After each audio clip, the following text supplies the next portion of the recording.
প্রিয় এসএসসি শিক্ষার্থীরা আসসালামু আলাইকুম। আশা করি সবাই অনেক ভালো আছো। দেখো, আজকে তোমাদের হোসেন ভাই নতুন একটা ভিডিও নিয়ে আসলাম। আজকে আমরা শিখব, দেখো তোমাদের এসএসসির যে প্রথম অধ্যায়টা আছে বাস্তব সংখ্যাটা, এটার একেবারে বেসিক থেকে শুরু করে এমসিকিউ, সিকিউ সকল একেবারে পানি পানি করে ফেল দিব। একটা ভিডিওর মাধ্যমে তো ভিডিওটি অনেক লম্বা হয়ে যাবে, কিন্তু তোমাদের মনোযোগ ধরে রাখতে পারবা না। তাই আমি শর্ট শর্ট করে পার্ট করে আমরা ভিডিও দিব। তোমরা এটার পর দ্বিতীয় পার্ট পাবা, তৃতীয় পার্ট, এভাবে তোমরা এই প্লেলিস্টটা দেখলে তোমাদের এই অধ্যায়টা একেবারে কভার হয়ে যাবে। তো চলো বেশি কথা না বলে ভিডিওটি শুরু করি। প্রতি বছরই এই অধ্যায় থেকে একটা দুইটা করে প্রশ্ন আসেই, তো এবারেও আসবে তোমাদের। তো চলো বেশি কথা না বলে শুরু করি। ভিডিওটি ভালো লাগলে অবশ্যই লাইক দিয়ে চ্যানেলটি সাবস্ক্রাইব করে দিয়ে পাশে থাকবা এবং বন্ধুদের মাঝে শেয়ার করবা। ভিডিওটি যেহেতু বেসিক থেকে শুরু করব, তাই সবাই মনোযোগ সহকারে দেখবা। তো চলো শুরু করি। প্রথমে আমরা শিখব, দেখো অধ্যায়ের নাম হচ্ছে বাস্তব সংখ্যা। অধ্যায়ের নাম কি? বাস্তব সংখ্যা। বাস্তব সংখ্যা মানে কি? সংখ্যা নিয়ে সবসময় আলোচনা হবে। তাহলে আমরা প্রথমে শিখব হচ্ছে স্বাভাবিক সংখ্যা। দেখো প্রথমে আমরা শিখব স্বাভাবিক সংখ্যা কি। আমরা যদি লিখি স্বাভাবিক সংখ্যা, দেখো মার্কারটা একটু ডিস্টার্ব করতেছে। স্বাভাবিক সংখ্যা, স্বাভাবিক সংখ্যা, স্বাভাবিক সংখ্যা কোনগুলো? দেখো আমরা যে 1 2 3 4 5 6 7 8 9 10 এগুলো যেভাবে আমরা গণনা করি, এগুলোই হচ্ছে স্বাভাবিক সংখ্যা। আমরা দেখি গণি, দেখো 1 2 3 4 5, এভাবে আমরা ডট ডট ডট যতগুলোই করি না কেন, এগুলো হচ্ছে স্বাভাবিক সংখ্যা। তোমরা মনে রাখবা, 1 থেকে আমরা যেগুলো আমরা গণি 1 2 3 4 5 6, এগুলোই হচ্ছে স্বাভাবিক সংখ্যা। তারপরে আমরা শিখব, দেখো মৌলিক সংখ্যা। এগুলো শিখলাম আমরা স্বাভাবিক সংখ্যা। এবার আমরা শিখব হচ্ছে মৌলিক সংখ্যা শিখব। দেখো মৌলিক সংখ্যা, মৌলিক সংখ্যা, দেখো দেখো মৌলিক সংখ্যা কোনগুলো? যেগুলো ভাগ করা যায় না, অর্থাৎ যেগুলো সংখ্যাকে ভাগ করা যাবে না, সেগুলো হচ্ছে মৌলিক সংখ্যা। শুধু এক দ্বারাই ভাগ করা যাবে।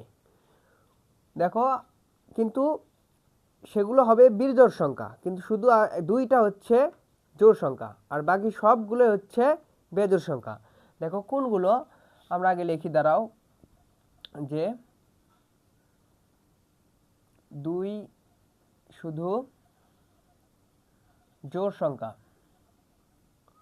জোড় সংখ্যা, সবগুলো সবগুলো কি? বিজোড় সংখ্যা, বিজোড়, বিজোড় সংখ্যা। দেখো আমরা কি দেখলাম? মৌলিক সংখ্যা হচ্ছে 2 শুধু জোড় সংখ্যা, আর বাকি সবগুলো হচ্ছে বেজোড় সংখ্যা। দেখো আর কি বললাম? যেগুলো সংখ্যাকে গুণ করে মেলানো যায় না, সেগুলো ধরো তুমি 2 থেকে লিখলা 2, তারপরে দেখো বিজোড় সংখ্যা কোথায় আছে? 3, দেখো 3, 3কে কি গুণ করে দেওয়া যায়? দেখো তারপরে দেখো আছে কত? 4, লেখো, দেখো 4কে কিন্তু 2 দ্বারা গুণ করে দেওয়া যায়, 2 2 4, কিন্তু 3কে কিন্তু দেওয়া যায় না, তার মানে 4 হবে না। তারপরে কি? বিজোড় সংখ্যা দেখবা, আস্তে আস্তে গুনবা। তারপরে লিখলাম 5, 5কে গুণ করে লেখা যায় না, তার মানে 5ও হবে মৌলিক সংখ্যা। তারপরে দেখো 6 কি লিখতে পারবো? দেখো 6 যদি আমরা 3 2 6 হয়, তার মানে গুণ করে আমাদের লেখা যায়, তার মানে 6 লেখা যাবে না, তাহলে হবে কত? 7 লিখি। দেখো 7কে কিন্তু গুণ করা যায় না। এভাবে আমাদের বেজোড় সংখ্যা আস্তে আস্তে আমরা বড় যত যাব, এভাবে হিসাব করে দেখবো যে কোনটাকে গুণ করা যায় না, সেটাই হচ্ছে মৌলিক সংখ্যা। তারপরে দেখি 8, 8কে তো আমাদের 4 2 8কে আমাদের গুণ করা যায়, তার মানে 8 হবে না। তার মানে 9 দেখি, দেখো 9 তো একটা বিজোড় সংখ্যা, তাহলে আমরা 9 দেখি। এই তো 9কেও তো 3 3 গুণ দিলে হয়, 3 3 9, তার মানে 9ও হবে না। 10 দেখি, দেখো 5 2 10 হয়, তার মানে 10ও হবে না। 11 হবে, কারণ 11কে গুণ করে মেলানো যায় না। তারপরে হবে দেখো 13 হবে, তারপরে 17 হবে, এভাবেই বাড়তে থাকবে। অর্থাৎ যেগুলোকে গুণ করে মেলানো যায় না, মনে রাখবা, যেগুলোকে গুণ করে মেলানো যায় না সেগুলো হচ্ছে মৌলিক সংখ্যা। আর মৌলিক সংখ্যা সবগুলোই হবে বিজোড় সংখ্যা, শুধু 2 হচ্ছে জোড় সংখ্যা, মনে রাখবা। দেখো তারপরে আমরা শিখি, দেখো মিশাই, মৌলিক সংখ্যা শিখলাম, স্বাভাবিক সংখ্যা শিখলাম, এবার আমরা শিখবো হচ্ছে যৌগিক সংখ্যা। দেখো যৌগিক সংখ্যা, যৌগিক সংখ্যা। দেখো দেওয়া আছে হচ্ছে যৌগিক সংখ্যা, অর্থাৎ মৌলিকের বিপরীতটা, অর্থাৎ মৌলিকটা কি ছিল, গুণ করে মিলানো যায় না, আর এটা হচ্ছে গুণ করে মিলানো যাবে, সেগুলোই হচ্ছে যৌগিক সংখ্যা। তাহলে কোনগুলো আমাদের গুণ করে মেলানো যাবে? দেখো আমাদের মেলানো যাবে 2 দুগুণ 4, 2 দুগুণ 4 মেলানো যাবে, 2 দুগুণ 4 দেখো গুণ দিয়ে, তারপরে দেখো 3 দুগুণ 6, তারপরে দেখো আছে কত 7 হবে না, কারণ 7 গুণ দিয়ে মেলানো যায় না, তার মানে 8 হবে। দেখো 4 দুগুণ 8 হবে, তারপরে দেখো 9 হবে, কারণ 3 দিকে 9 হবে, গুণ দেওয়া যাবে। এভাবেই সেগুলো সংখ্যা যেগুলো গুণ করে আমাদের মিল হবে সেগুলোই হচ্ছে যৌগিক সংখ্যা। বুঝছো আশা করি। তাহলে আমরা যৌগিক সংখ্যা শিখলাম। দেখো এরপর আমরা শিখবো হচ্ছে পূর্ণ সংখ্যা। এবার আমরা শিখবো হচ্ছে পূর্ণ সংখ্যা। পূর্ণ সংখ্যা, দেখো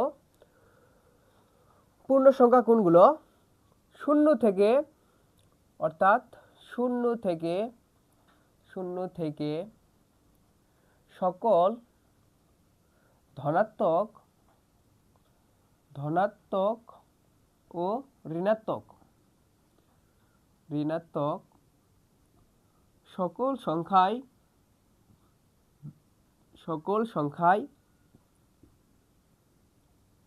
সংখ্যাই পূর্ণ সংখ্যা।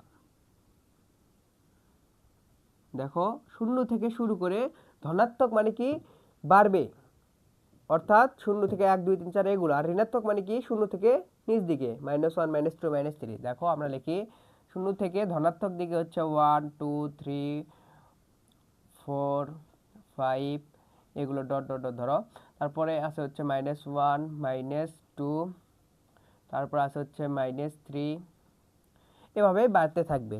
তাহলে এগুলোই হচ্ছে 0 থেকে ধনাত্মক ও ঋণাত্মক সকল সংখ্যাই হচ্ছে পূর্ণ সংখ্যা, মনে রাখবা। 0 থেকে সকল ধনাত্মক ও ঋণাত্মক সংখ্যাই হচ্ছে পূর্ণ সংখ্যা। দেখো আমরা শিখলাম। এখন আমরা শিখবো হচ্ছে, দেখো আমরা শিখবো এখন ভগ্নাংশ সংখ্যা। পূর্ণ সংখ্যা শিখলাম, এখন আমরা শিখবো ভগ্নাংশ সংখ্যা। দেখো ভগ্নাংশ সংখ্যা,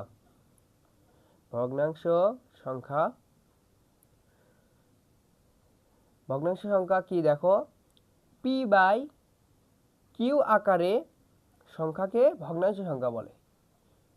পি বাই কিউ আকারের সংখ্যাকে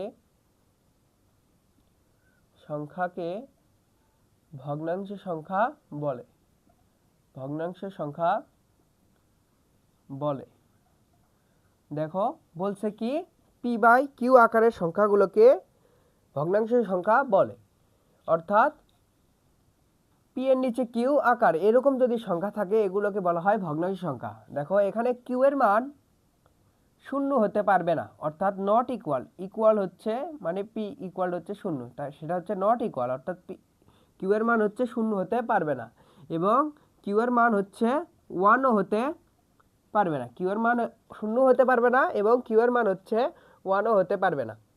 দেখো কি জন্য আমাদের হতে পারবে না? আমরা যদি এখানে 2 এর নিচে আমাদের পি এর মান যদি আমাদের 2 হয় আর কিউ এর মান যদি আমাদের 0 হয়, তাহলে 0 দ্বারা 2 কে ভাগ করলে 0ই হয়। তাহলে এই জন্য এখানে কিউ এর মান 0 হবে না। আবার যদি 2 হয়, দেখো কিউ এর মান যদি 1 হয়, এটা হচ্ছে পি, এটা হচ্ছে কিউ। দেখো পি এর মান হচ্ছে 2 হয়, কিউ এর মান যদি 1 হয়, তাও দেখো 2 কে কত হবে, একের সাথে ভাগ করলে কত আসবে? দেখো ওইটাই আসবে, অর্থাৎ 2 আসবে। এজন্য পি বাই কিউ আকারের সংখ্যাগুলোকে ভগ্নাংশ সংখ্যা বলে, অর্থাৎ কিউ এর মান হবে না 0 হবে না 1 হবে না, এটা তোমরা মনে রাখবা। এখন দেখো ভগ্নাংশ সংখ্যা আবার কত প্রকার? ভগ্নাংশ সংখ্যা আবার 3 প্রকার। দেখো ভগ্নাংশ সংখ্যা 3 প্রকার, মনে রাখবা 3 প্রকার। একটা হচ্ছে প্রকৃত ভগ্নাংশ, প্রকৃত ভগ্নাংশ ভগ্নাংশ আর একটা হচ্ছে অপ্রকৃত ভগ্নাংশ, অপ্রকৃত ভগ্নাংশ। 3 নাম্বার হচ্ছে মিশ্র ভগ্নাংশ, মিশ্র ভগ্নাংশ।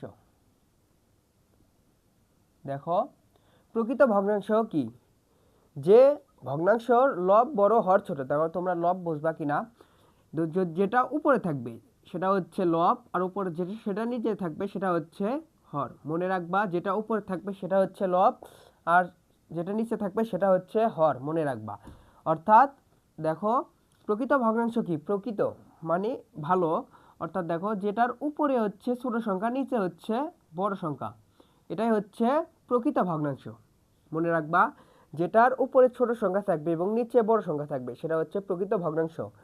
আর অপ্রকৃত ভগ্নাংশ কি, দেখো এটা শুধু উল্টে লেখা, অর্থাৎ প্রকৃত হচ্ছে প্রকৃতর ক্ষেত্রে ছোট সংখ্যা উপরে আর বড় সংখ্যা নিচে, আর অপ্রকৃত মানে এর বিপরীত, অর্থাৎ বড় সংখ্যায় উপরে ছোট সংখ্যায় নিচে। আমরা যদি দেখি দেখো 10 উপরে নিচে হচ্ছে 5, অর্থাৎ প্রকৃত অংশ হচ্ছে উপরে হচ্ছে ছোট সংখ্যা থাকবে, নিচে বড় সংখ্যা, আর অপ্রকৃত হচ্ছে বড় সংখ্যা উপরে থাকবে আর ছোট সংখ্যা নিচে থাকবে। আর একটা দেখো মিশ্র ভগ্নাংশ কি, মিশ্র ভগ্নাংশ হচ্ছে দেখো এরকম থাকে, ধরো এখানে 5 সমস্ত 2 এর 1, আমরা দেখি 2 এর 5 লিখি, দেখো অর্থাৎ ছোট বড় তো থাকবেই, তার পাশে আবার এই সমস্ত এটা থাকবে, এটাই হচ্ছে মিশ্র ভগ্নাংশ।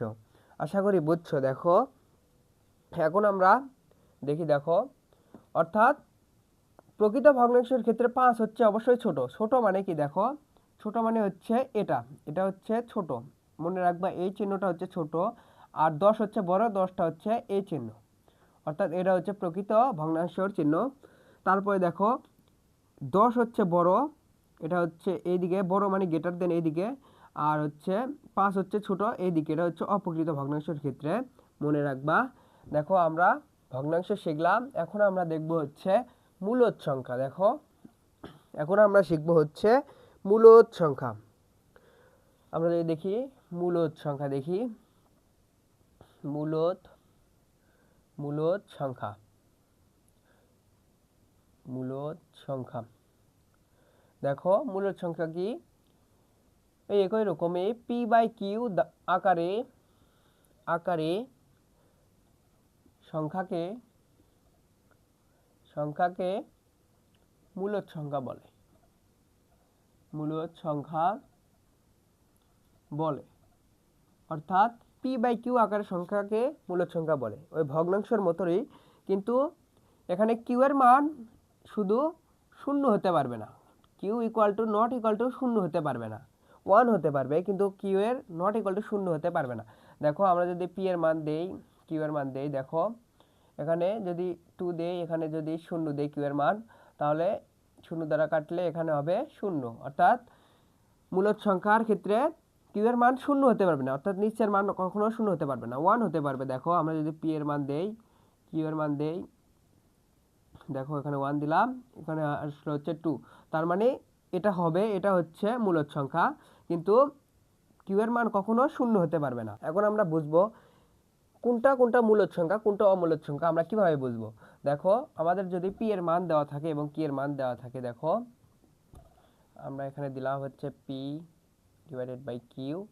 আমাদের যদি এখানে পি এর মান দেওয়া থাকে 5 আর কিউ এর মান দেওয়া যদি থাকে 1, দেখো তাহলে এর মান আসবে হচ্ছে 5, তাহলে এটা হচ্ছে মূলদ সংখ্যা, যেহেতু কিউ এর মান 1ও হবে তার মানে এটা হচ্ছে মূলদ সংখ্যা। তারপরে দেখো পি এর মান দেওয়া থাকলো 11 আর কিউ এর মান দেওয়া থাকলো 2, তাহলে এখানে উত্তর আসবে হচ্ছে দেখো 5.5, 5.5, অর্থাৎ 2 হবে, কারণ 5.5 একই সংখ্যা যদি আসে এইদিকে তাহলে বুঝবে এটা হচ্ছে মূলদ সংখ্যা।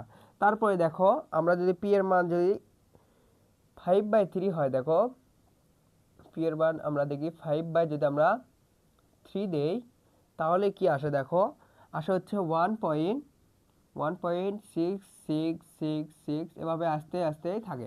দেখো এতগুলো 6 লেখার চেয়ে আমরা 1/6 লিখে 1.6 লিখে এরপর যদি আমরা একটা এই গোল চিহ্ন দিই এটাকে বলা হয় পৌনঃপুনিক, অর্থাৎ আরও 6 আছে, এটার ক্ষেত্রে 1/6 একটা লিখলেই হয়। দেখো এটা হচ্ছে মূলদ সংখ্যা। যদি তোমাদের কোনো সময় ভাগফল যদি এরকম ভাগফল যদি 1/6.53 অর্থাৎ এখানে আসছে 6.5666 অর্থাৎ একই সংখ্যা এসেছে। যদি একই সংখ্যা না আসে, যদি 1/6 এগুলো অন্য সংখ্যা আসে, তার মানে এটা হচ্ছে মূলদ সংখ্যা নয়। মনে রাখবা একই সংখ্যা এগুলো আলে এগুলো হচ্ছে মূলদ সংখ্যা, আর যখন দশমিকের পরে যখন আলাদা আলাদা সংখ্যা আসবে সেটা হচ্ছে মূলদ সংখ্যা নয়। মনে রাখবা এটা। দেখো আজকে ভিডিওটা এই পর্যন্তই। এরপরে তোমরা পার্ট 2 পাবা, সেখানে তুমি আরও পরবর্তী যেগুলো টপিক আছে সেগুলো আমি নিয়ে আলোচনা করব। তো পরবর্তী ভিডিওটি দেখার আমন্ত্রণ জানিয়ে আজকে বিদায় নিচ্ছি। আসসালামু আলাইকুম। ভিডিওটি ভালো লাগলে অবশ্যই লাইক করে চ্যানেলটি সাবস্ক্রাইব করে দিয়ে পাশেই থাকবা।